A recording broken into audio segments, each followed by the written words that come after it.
Ladies and gentlemen, boys and girls, brothers and sisters, aunties and uncles, mothers and fathers, sons and daughters, boyfriends and girlfriends, brides and grooms.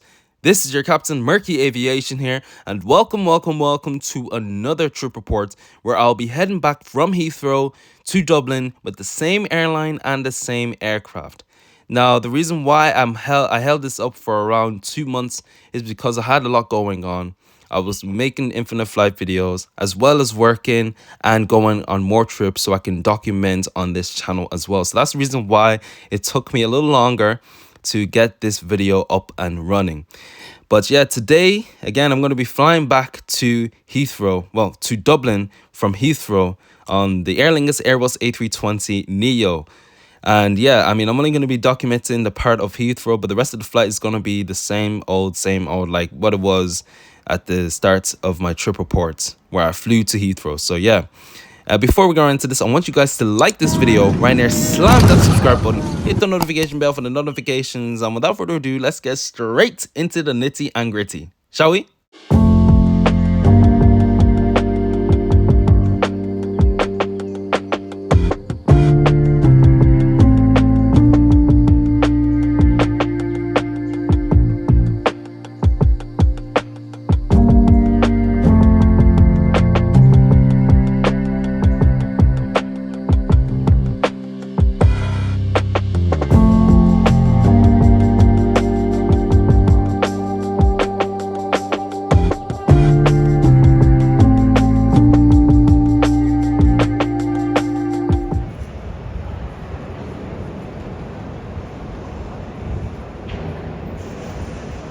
Alright, so my journey starts off at Terminal 2, being the Queen's Terminal. And as I enter the building, you guys can see that not much is going on. Like, the place is a lot quiet.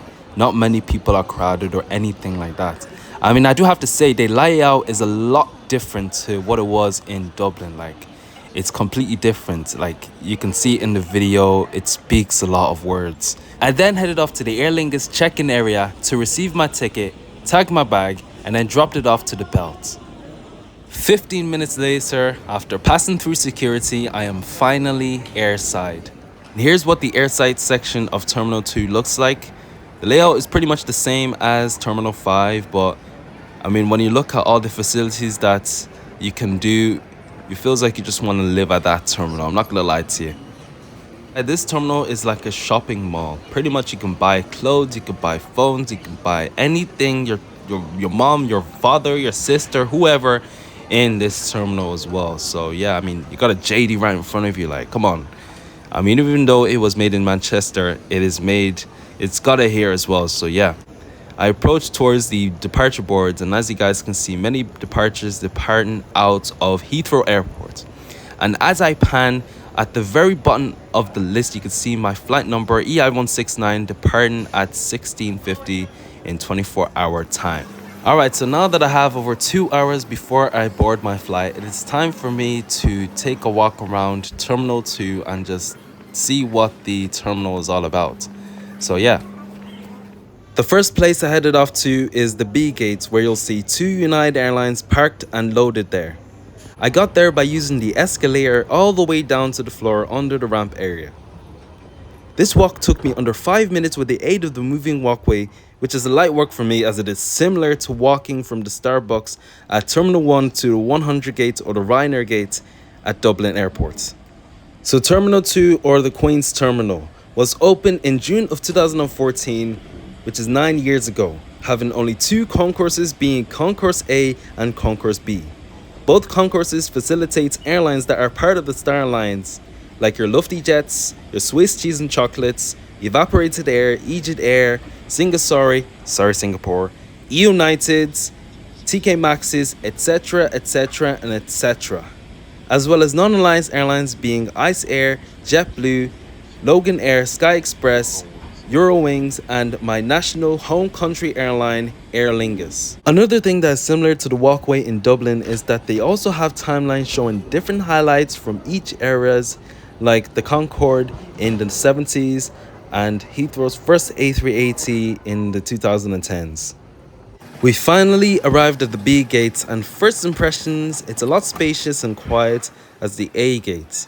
It also has a few shops to pop in at as well as a few vending machines. So yeah. So here's an Egypt Air flight heading back out to Cairo on the midliner. And here, as you guys can see, the cargo being loaded into the aircraft through the high loader.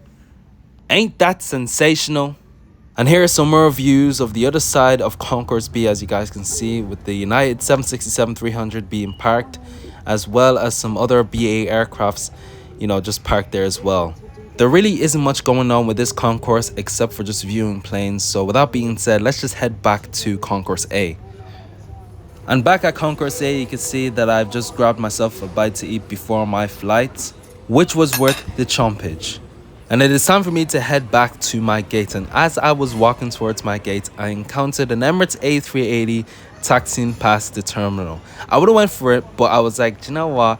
It's not an expo. And if it was an expo, you wouldn't see me just walking towards my gate.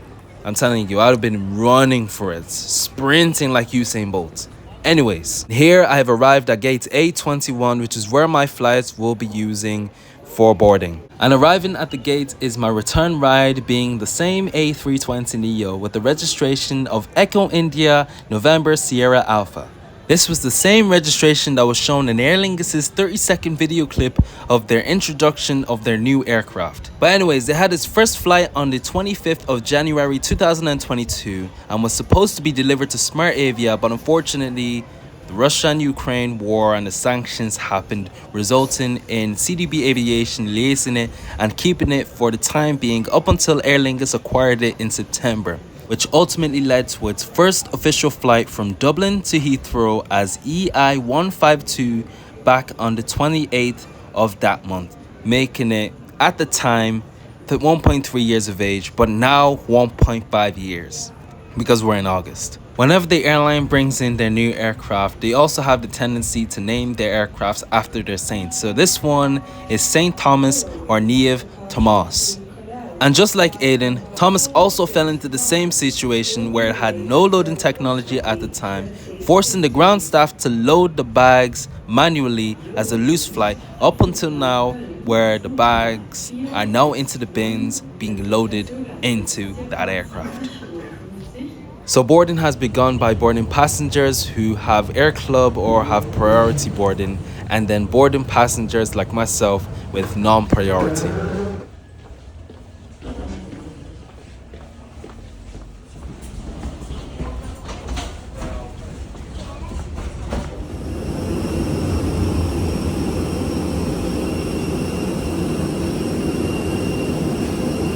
And welcome on NSA, where I sat at 18 Alpha, where I got the lovely wing view outside.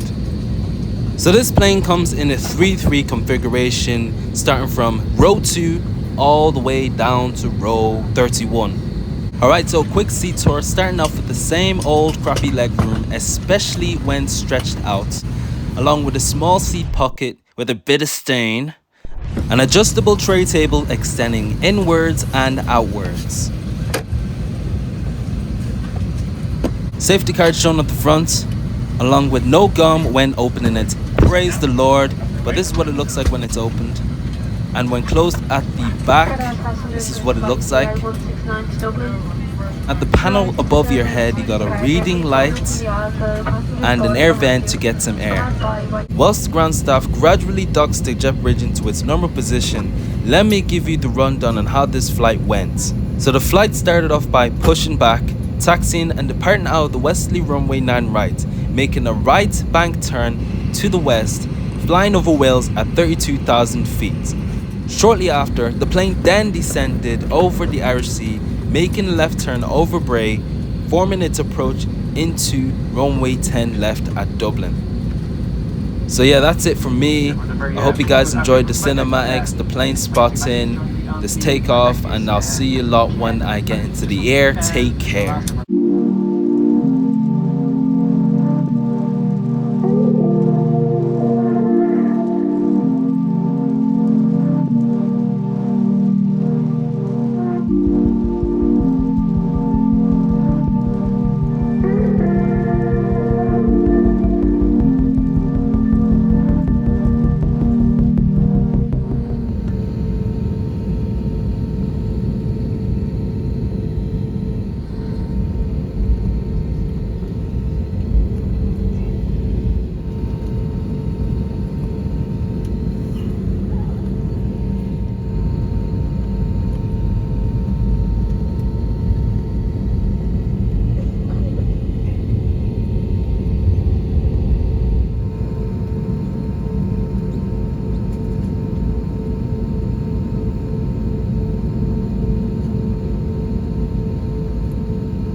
Alright, so quick loot review as I close the door, and we start off with the bath, the sink, as well as some things to fit your baby into your diaper, change your diaper from your baby, and yeah, is my beautiful self covering my face, and you got the spacing here, very close, tight, nothing really special there, you know what I mean. And here we have an air vent, which is something new I've never seen on an A320neo before, so yeah. Temperature about 15 degrees, just a light breeze out of the northeast, and a few clouds floating around. We'd like to take this opportunity to have all the crew aboard. By the time she's brought her Lingus, certainly hope to join the service units to obviously boarding at the Perennial. Thank you very much, and very good evening. Safe over travels.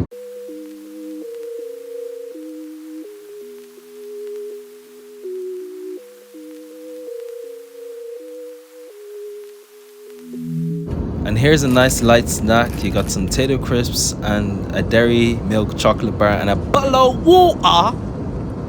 Can I get a bottle of water, mate?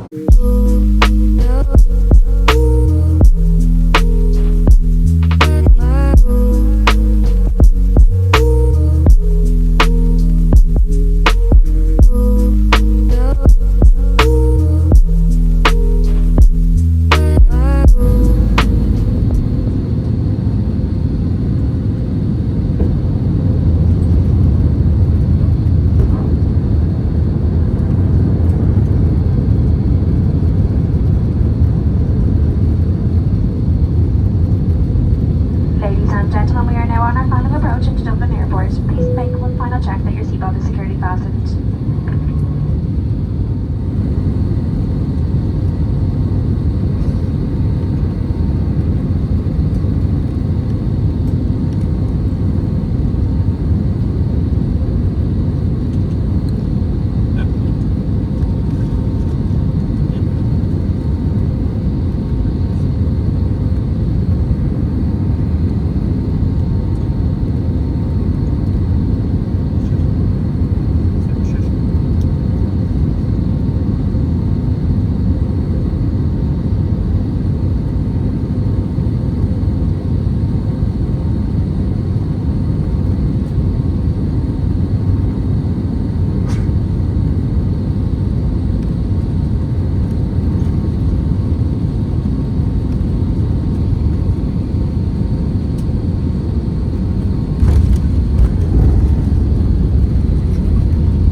Finally landed at Dublin Airport with a flight time of 53 minutes. And here I have found a Selfish Airways 787 midliner parked up at the West Apron. Because the taxi time is going to be around 5 minutes, let me give you my conclusion on this flight and the previous flight that I made just a couple of weeks ago. So my flight wasn't really that special. There wasn't really anything going on, especially for a 50-minute flight to Heathrow and back. So yeah, in terms of staff friendliness, I mean, I do find them to be very friendly, especially on my first flight to Heathrow and this flight that I was on. Yeah, for the food, again, it really isn't that special. On my previous flight, I had a sandwich and a can of Pringles. And the sandwich did taste good, but the Pringles, you know, the Pringles is Pringles, so there really isn't much going on with the Pringles. I had the sour cream and onion option. They didn't have the cheese and onion or the ready salted or the salt and vinegar. They only had sour cream and onion, so yeah. Same as on this flight where I had crisps and a bar of chocolate. Nothing special going on there, as I've already ate at the airport. I didn't really need to eat too much anyway, so yeah. Both Wi-Fi and IFE seem to be non-existent. Remember, this aircraft was built for Smart Avia, which is Russia's low-cost carrier, In terms of the aircraft that I've been on, you know, flying on the A320neo is a lot smoother and a lot quieter than the current engine option that Aer Lingus currently has. I've flown on the A320 current engine option a couple of times, and it's a lot louder than this aircraft that I was on. It is such a smooth journey, you know, just flying on both flights from Dublin to Heathrow and back. And again, like I said, it's a quiet workhorse to fly on. You know, especially when getting off, I was extremely buzzed. I didn't really, you know, feel any tiredness when getting off the aircraft. In terms of the hard product, again, it is cheap. Again, nothing really much going on. Seats are cramped, you know, for a guy who's 5'8". Again, it's not the best seat that you would ever sit on. Again, the middle seat was free on both flights, so I was able to just put one leg out and be able to, you know, just have a bit of comfortability going on there. So to anyone who's taller than my height, you're better off taking the emergency exits, to be frank with you. You know, if you were sitting on the same seats that I was on, you go suffer. So just take the emergency exits just to be safe, so you won't have to go through the feeling of being cramped or, you know, having to be surrounded by the seats right in front of you. You know, there could be another option where you can take the airspace fare, but I don't think anyone would like to spend their money, especially on a short flight. Or you could just fly on Ryanair. I mean, like I said, it's up to you on how you want to spend your money.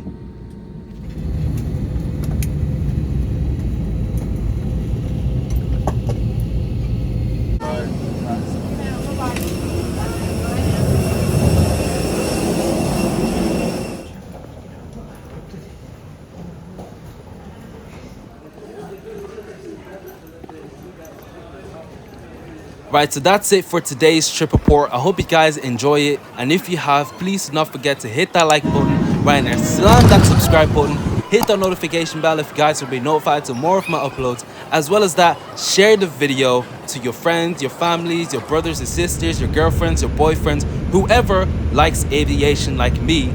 As well as that, follow me on Instagram, Murky Aviation YT, for more stuff behind the scenes, as I will be uploading another trip report next week. So stay tuned. It's gonna be a different aircraft, different seats, same airline, and a different location.